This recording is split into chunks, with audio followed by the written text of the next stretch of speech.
Well, it's cooking here in the studio as we engage in a very, very interesting topic about breaks in relationships. So we went out onto the streets to find out, is there such a thing as a healthy break? Let's take a look. Breaks are in generally unhealthy because maybe it is healthy in some kind of way, universal way, but it is unhealthy because then you start being depressed, start being questioning your own questions over and over. If you're having a break, it says something. It says that there's something wrong with the relationship. So if you're having a break in itself, I would say it's not healthy.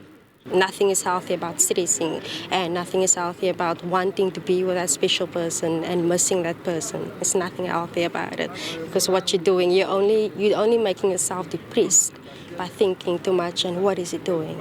If you are in an unhealthy relationship and all you do is argue and fight, the break will be healthy. Like, you can find yourself and find a better partner if you know that's not the right person for you. Well, certainly very interesting viewpoints there from our viewers on the street. Like, our number is open right now. You got to call us, engage with us, communicate with us, to give us your comments and your questions, because it's a confusing thing in itself, right? As you were hearing the answers. And it's so much pain.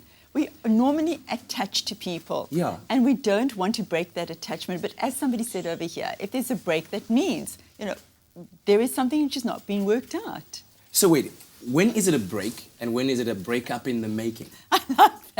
I think that's what confuses people, is that when is it a break? Because if you move out, say you're living together and then you move out, there's still the social media, Katlego, which keeps people connected with each other all the time.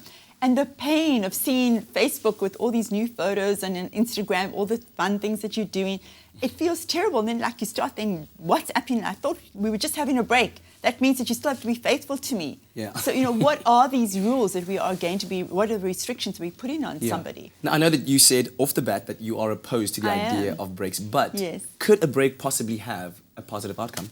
Absolutely. If it is for a reason reasonable adults, and I'm saying adults, that they can decide that we're going to just have this time apart, then they find that they're naturally and organically drawn back to each other again. And if they're able to manage the history that's happened for each one of them in between, because life can't just stop if you're on this thing called a break.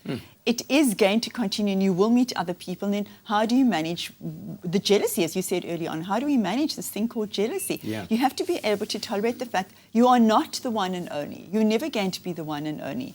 But how do you still feel special to somebody? And somebody is going to then, or you're agreeing to come back together because there is something which is special with each other, and you don't want to give that up, and you want to rebuild that, and you want to build on it from what you had.